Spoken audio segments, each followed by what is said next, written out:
Okay, good Shabbos, everyone. Yeah, good Shabbos. Right, so welcome back to Shul, our pretty Shul here in Pretoria. Now, I've got a question for you guys since we all are here gathered today in pretty Pretoria. Who knows where on earth we got our name from for our city of Pretoria? What's his name? Andries Pretorius. You know what he did? It was a voortrekker. He came from the Cape. He was a voortrekker, he came from the Cape. But we don't name him just because he was a stormer. We're named after him because of victory that he had in Blood River, right? So that's why the whole city is now named Pretoria, to remind us of this guy called Andries Pretorius. What about Johannesburg? What's Johannesburg? Who's Johannesburg named after? Johannes. Which Johannes? Joe Mafela? Joe from Mexico? Many. Actually, there's two Johanneses that Johannesburg is named after. This is pretty common, though. There's not an interesting story, but it's the land surveyor and the mapper that set out Johannesburg. Both of them had the name Johannes, so they decided to name it after themselves. As simple as that. Right, so that's where they came up with the name for Johannesburg. Now, when it comes to the street that our shul is in, our street is called Joseph Bosman Street. You guys come here every week to Joseph Bosman Street. Anyone know who Joseph Bosman is? No. You don't know? No. You old people must know. No. He was the founder of the Volkskas Bank. Joseph Bosman.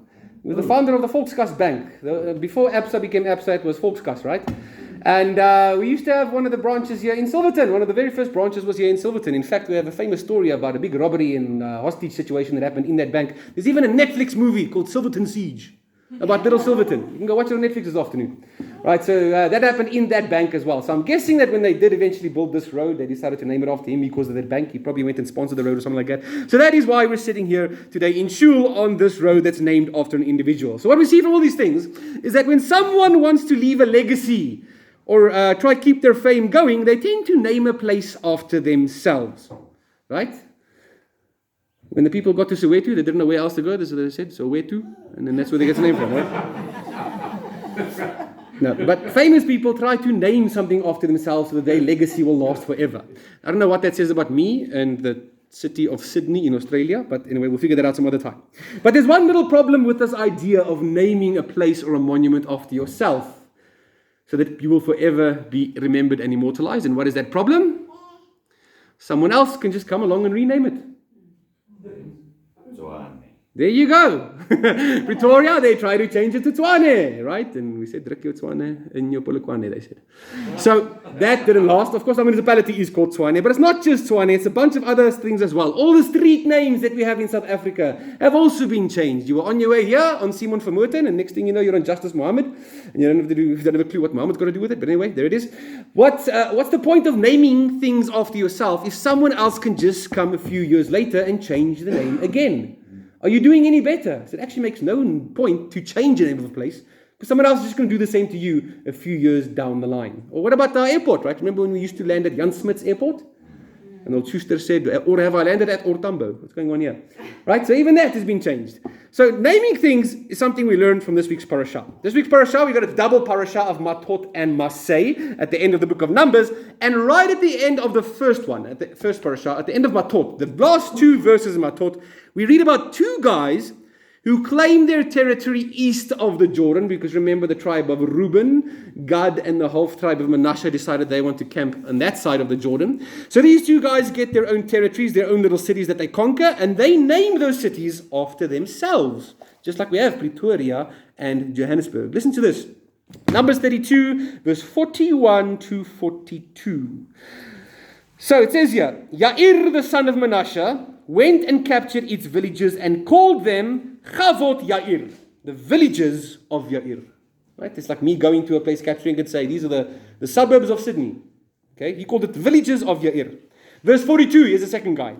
Novach went and captured the city of Kenat with its villages and named it Novach after himself. So these guys were one of the first ones to go and name something after themselves after they captured it. But there's a difference between these two guys that our sages want to point out to us. When Yair captures his cities and villages, what does he call it? He doesn't call it Yair. He calls it the suburbs or the villages or the settlements of Yair. Whereas Novach comes and captures the place and just calls it plain Novach, his full name. And our sages tell us, if we look closely at the text in the Torah, it hints that there is a lesson here for us to learn. Now, many of you guys are familiar with the saying of Yeshua where he says, not until heaven and earth pass away, not one jot or tittle will disappear from the Torah until all these things have come to pass. So Yeshua is teaching us that every single jot and tittle, every dot, every little stripe, every apostrophe inside a Torah has a reason to be there and has a lesson for us to learn. In these two verses, we actually learn a valuable lesson from a dot. A simple dot. It's supposed to be in this week's text. So Rashi brings it up, he quotes the Midrash and points out to us where it says there about Novach, who named this city, he named it Novach after himself. In Hebrew there it says, Vayikra, he called. Lamed H, it, he called it Novach Bishamo, after his own name. Shamo is your name, right? So Rashi comes and brings this Midrash. It points out that the word Lamed Hey, is actually spelled deficiently. It's missing something. According to the laws of grammar of Hebrew, the Hey in the word La is supposed to have a dot inside. Who knows what we call a dot inside of a Hey? It's not a dagesh. Dagesh is the dot we have inside of a B or any of the other letters. It's like when we say Shabbat, Shalom, or Shabbos. The difference is that there's a dot in the T or not, in the Tav. This one, where you get a dot in a Hey, is called the mapik. Okay, it's a mapik. And what a mapik does is it actually turns the Hey, which is usually a vowel at the end of a word, it turns it into a consonant. So if you look with me in your Siddur, you guys are already on page 512 of your Siddur. You've got the Kaddish open there, right? Have a look at the Kaddish. So in the Kaddish, there's obviously the leader starts one section, and then there's a section that the congregation does together in the Kaddish, in the middle. So look there in the middle. It starts off with Yehei. You see the Yud, then a Hey, and then an Aleph. Are there any dots inside that Hey? No, that's a normal Hey, okay? That's what the Hey is supposed to look like. That's how it looks like in this verse as well. Look at the next word next to it. You've got a Shin, a Mem, and then you've got a Hey with a dot inside. So that is a mapik. Okay, that's the dot that's in there. Now, according to Rashi and according to our Hebrew grammarists, they say that this sentence grammatically is supposed to have a dot inside of the Hey. So what it does then is that usually the Hey at the end of the word is silent, whereas if there's a dot inside, you have to pronounce the Hey. So instead of pronouncing it as La, with a silent H, you're supposed to say La. Did you guys hear that at the end? It's not just my asthma acting up. You're supposed to pronounce the H when there's a dot, a mapik inside there. So Rashi's quote in the Midrash, it points out that we're supposed to have a dot in this verse. And actually there are 3 places in the Bible where we find this little, I don't know if we can call it an error, but we find this deficiency where the word La is supposed to have a mapik in, but is missing one. So let me read to you guys from the Midrash Rabbah. This is from Ruth Rabbah 5 verse 5, because this is one of the places we find such a Hey missing a dot is in the book of Ruth. It says the following. Right, so then Ruth said to Boaz, "May I continue to find favor in your eyes, my Lord, though I am not even as worthy as one of your maidservants." That's how humble Ruth was. She says, "I'm not even worthy to be a maidservant of yours." And then comes Boaz in reply. So the Midrash addresses here the fact that in Boaz's reply, the phrase, "And Boaz said to her, Vayomer la Boaz." The letter Hey in the word la, to her, is uncustomarily not marked with a mapik. So it doesn't have a mapik in that verse as well. What does the word la sound like? If you take away the end, what is la? La means no, right? So it's like it's turning the word into almost like a negative sense. Law. So it's like he didn't say to her. What does it mean that he didn't say to her? It says here, Boaz was saying to Ruth here, "Heaven forbid," when she said, "I am not even worthy of being your maidservant." Boaz said to her, "Law, heaven forbid. You are not even like one of my maidservants. Rather, you are to be like one of the matriarchs," he says to Ruth. Because, of course, the line of David is going to come through her.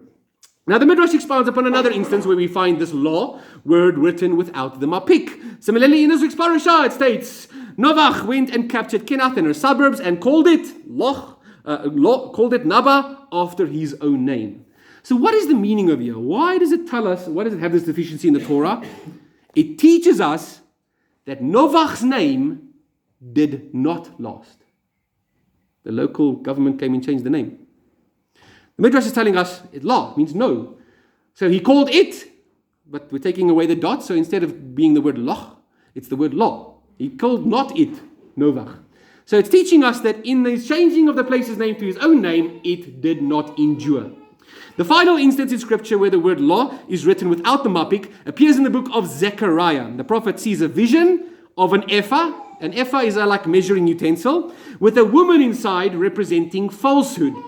This ephah is being lifted into the sky by two winged women. And Zechariah asks the angel, speaking to him where the women are taking the ephah. And the angel's response is recorded in the verse cited by our Midrash in Zechariah 5 verse 11. It says, he said to me, I'm going to build her, law, a house in the land of Shinar. This is the woman that represents falsehood.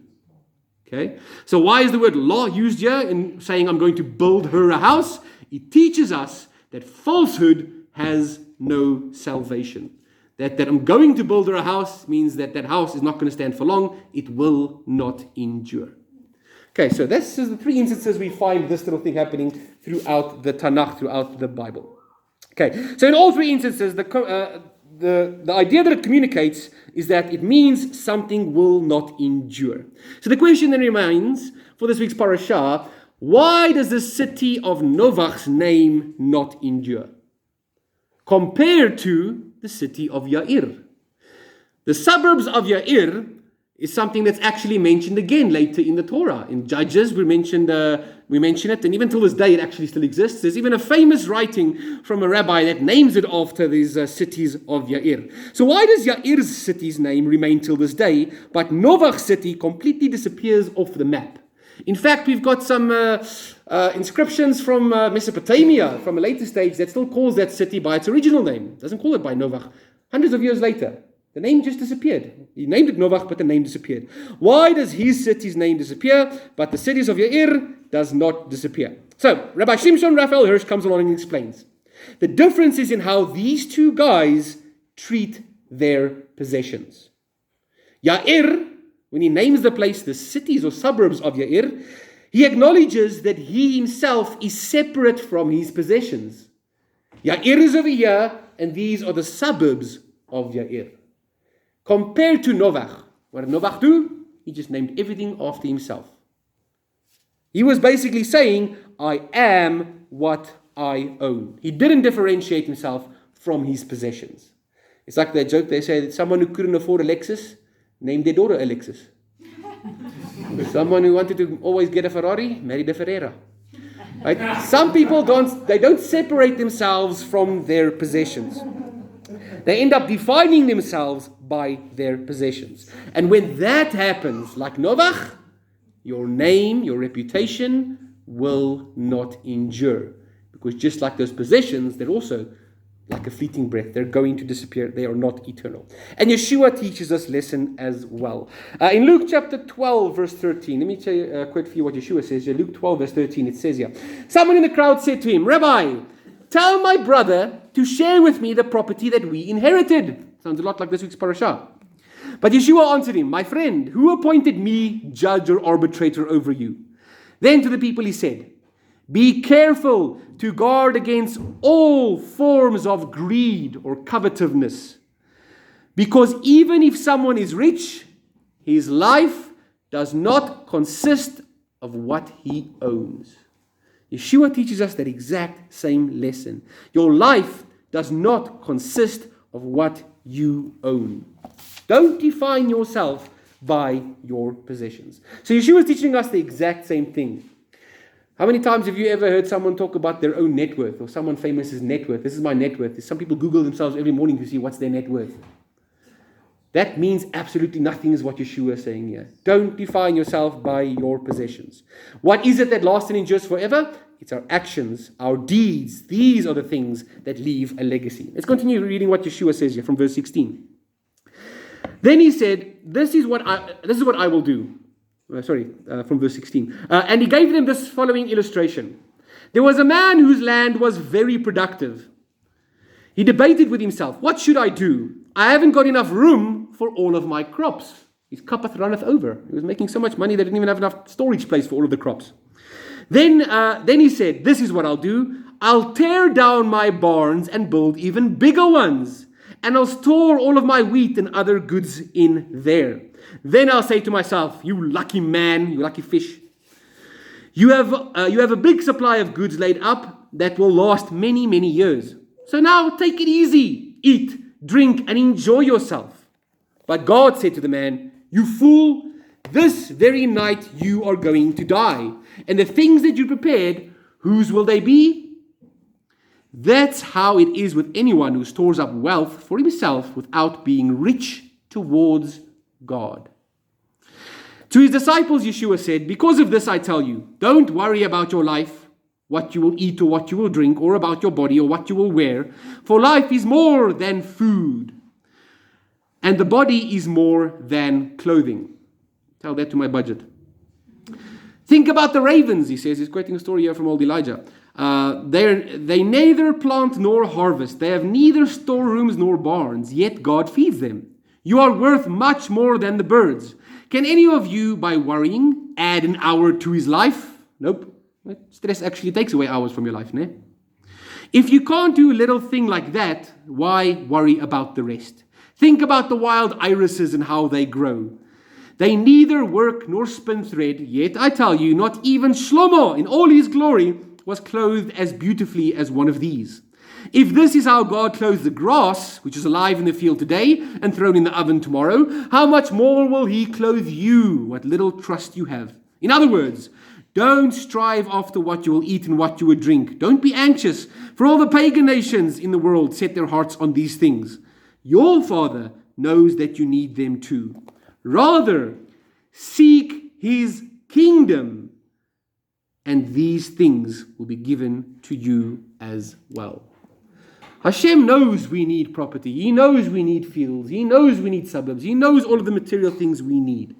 But that is not how we define ourselves. If you want a lasting legacy that will truly endure, that won't just be renamed, there's no need to name a place after yourself. It's like nowadays when you drive through, especially in Pretoria North, if you drive past all of these complexes, you can see the guys name the places after their wives. Yes, Villa Felina, yes, Villa this and Villa that, right? They named it after their wives. You don't need to name something after yourselves. What you need to do is learn a lesson from the simple little dot in this week's parasha, and that lesson is what Yeshua defines to us as, seek first the kingdom of heaven, and then all these things will be added to you. Shabbat Shalom. Shabbat Shalom.